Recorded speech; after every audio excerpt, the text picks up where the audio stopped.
Part 1. The Gateway to the Universe. The universe, vast and cold, is a space that human language cannot fully describe. We call it everything that exists, but in truth, most of it is an immense void, where light must travel for millions, even billions of years to cross. If each star were a grain of sand, the average distance between them would be 8 kilometers, equivalent to the height of Mount Everest. It is an almost absolute emptiness. A terrifying solitude. And yet, for that very reason, it draws us in. The universe is not noisy like in the movies, nor full of intergalactic wars or cosmic empires. It is silent,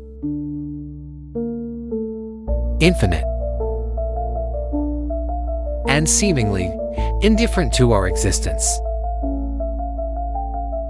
Though bound by the laws of physics, humans have never stopped trying to break free. Not out of a desire to conquer, but because the instinct to explore is part of who we are. Like how our ancestors once crossed deserts, climbed mountains, and sailed unknown oceans without knowing what awaited on the other side. And now, a new door is about to open. Departure ship.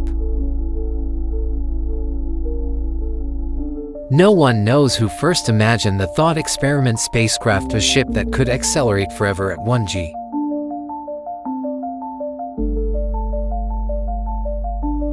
Generating an Earth-like gravity inside, allowing passengers to live and function normally. No need for fuel, no worry of collisions or radiation.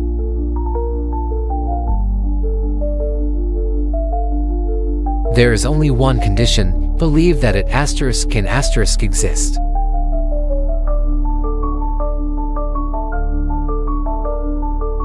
You're sitting inside it now, looking through a window thick as steel.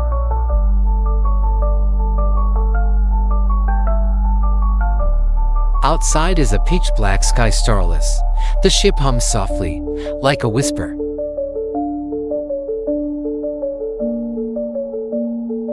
Inside the cockpit, indicators remain steady. A voice comes from the ship's AI system. Preparing for acceleration. First target the moon. Journey begins in 3, 2, 1.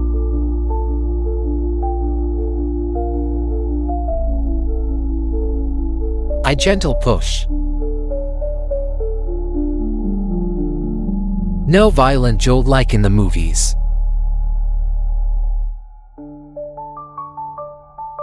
Just a light pressure, like a hand on your back. Acceleration begins. 10 meters per second squared. After 40 seconds, velocity reaches 400 meters per second. You glance at your watch. Time seems to slow. First stop of the moon.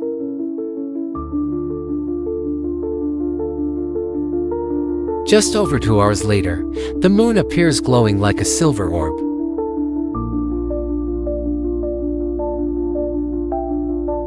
No more waiting days like Apollo 11 once did.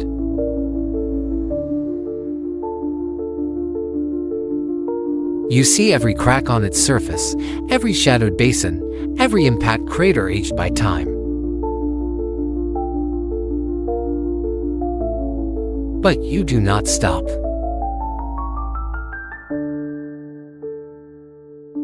The ship continues to accelerate. The other planets of the solar system blur past like faint points of light. Mars falls behind after just 36 hours.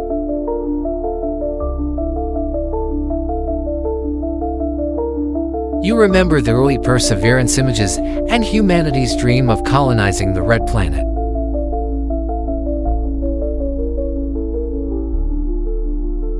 Three weeks later, the solar system is nothing but a bright dot in your rear view.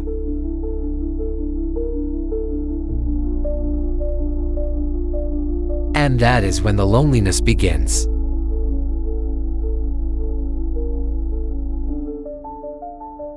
Light can't catch up.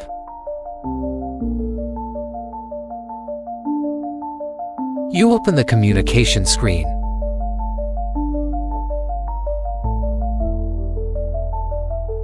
Signals from Earth are still coming in, but with increasing delay, first minutes, then hours, then days.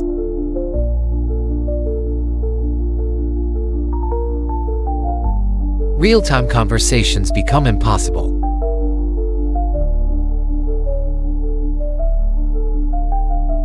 All that's left are fragmented messages from the past adrift like bottles in a cosmic sea.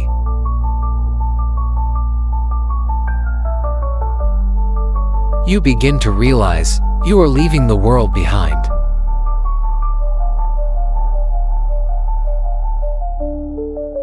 A strange feeling rises, fear and exhilaration mingled.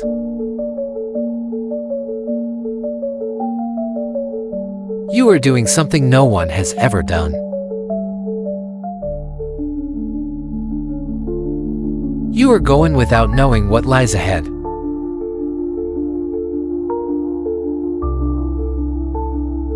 Time aboard passes uneventfully.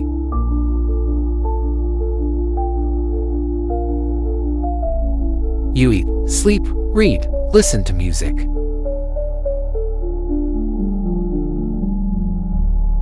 The AI provides everything needed to survive but cannot fill the quiet in your thoughts.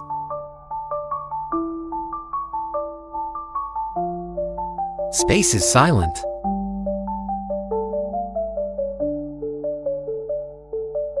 No day or night. No wind, no scent, no sound. You look out the window.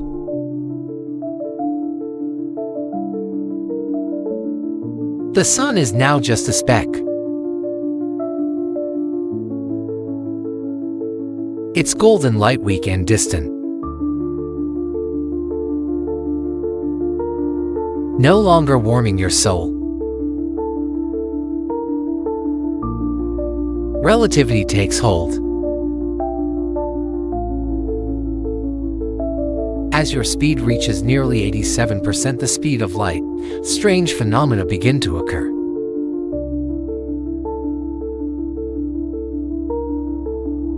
Space outside seems to warp. Light from stars ahead shifts blue. Light from behind turns red, a Doppler effect in deep space.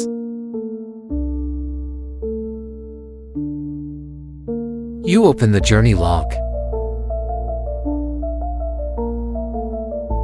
Day 540 aboard. Speed, 261,000 kilometers per second. Lorentz factor, to 0.3. Earth time has doubled compared to onboard perception. I'm living slower than the world. And suddenly, you understand, this journey is not just about distance. It is a journey through time.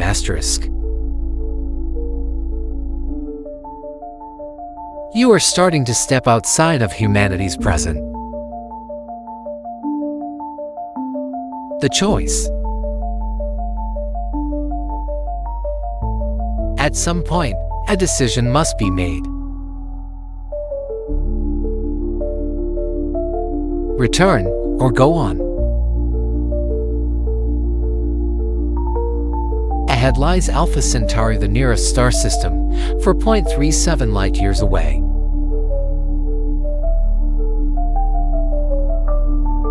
If you stop there, you could return to Earth in just 7 years of ship time. But for Earth, 12 years would have passed. You know that if you go farther, time will stretch so much, you may no longer belong to that world.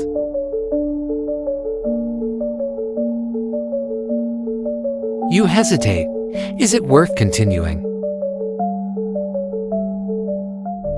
Part 2, Beyond Alpha Centauri. You've made your decision. Alpha Centauri lies just ahead, a swirling system of stars barely 4 light years from Earth. Most would have chosen to stop here, to set foot on the surface of Proxima b, or at least hover near the gravitational column of Centauri A.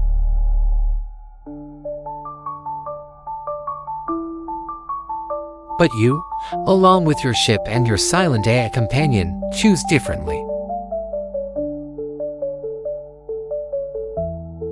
You choose to go on.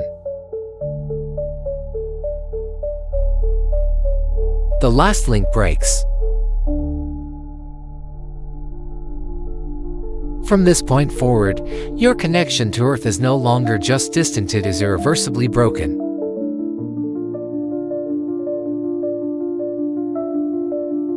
Any signal you send now would take over 4 years to reach Earth, and for more to return.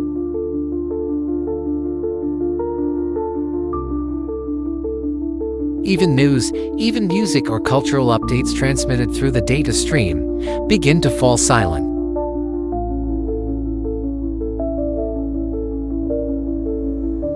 One day, the AI informs you, no more inbound transmissions from Earth.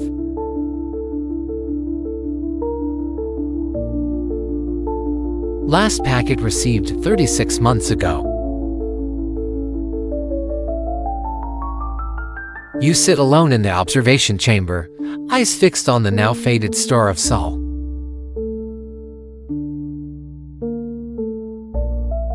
It is barely a pinpoint, washed out by the nearby glow of Alpha Centauri behind you.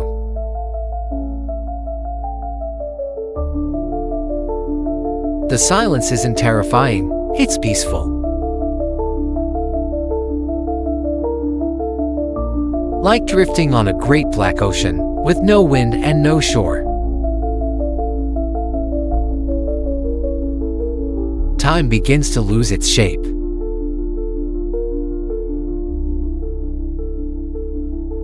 The calendar still counts the days, the ship still cycles lights between day and night, but your perception stretches. You wake.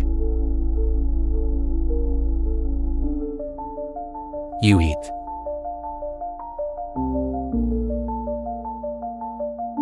You sleep.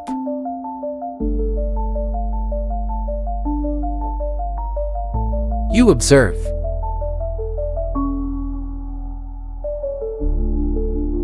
Repeat.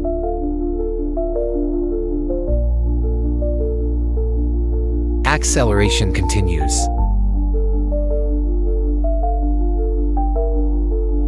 Relativity amplified.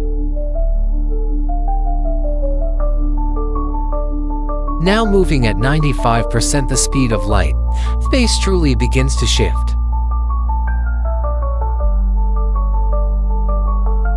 Ahead of you, stars bunch together, forming a narrow, glowing tunnel of blue and white.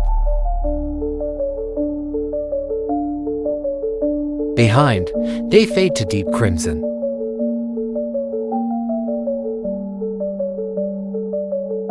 You are riding the very edge of perception. The Lorentz factor now exceeds 3.2.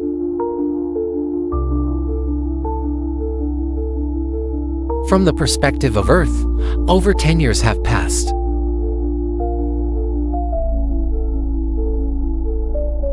For you, it's barely 3. And then, the first red light flashes. You've reached the halfway point of this leg of the journey.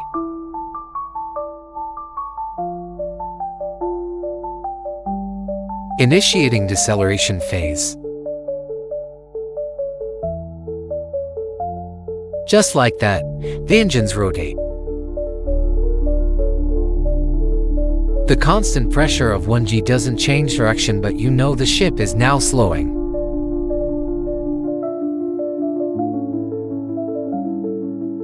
Over the next months, velocity drops, the tunnel of light slowly widens, and the stars return to their usual places.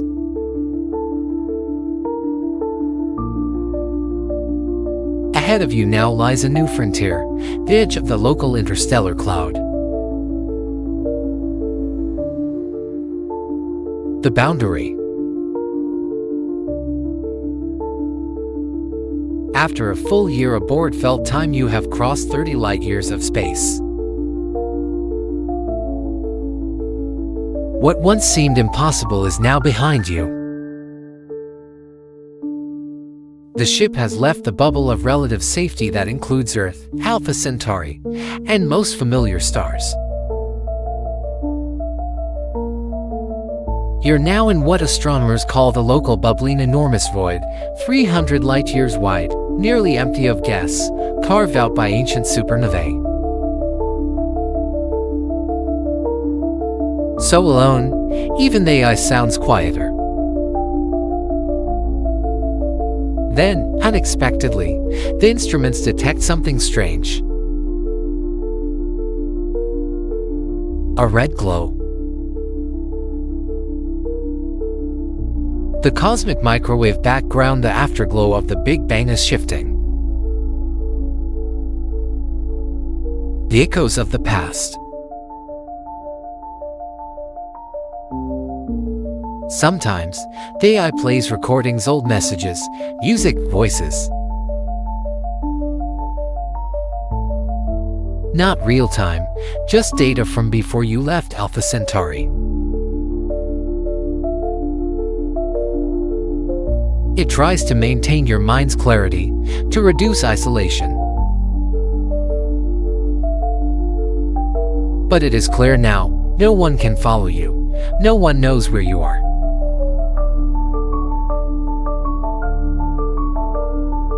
Not even light can catch you anymore.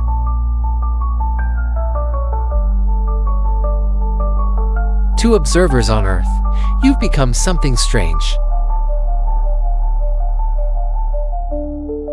You are length contracted, your time slowed, your mass increased. But to yourself, you feel unchanged. You begin to write again.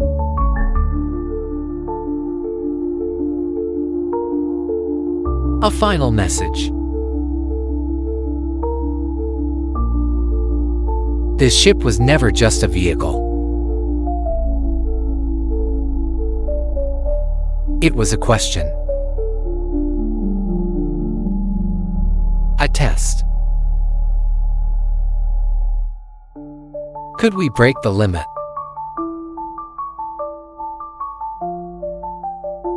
Could we see what lies past the horizon of human understanding? You have no idea if anyone will ever read these words. The Edge. You are now 300 light-years from Earth, and your journey has taken nearly 22 years in your time.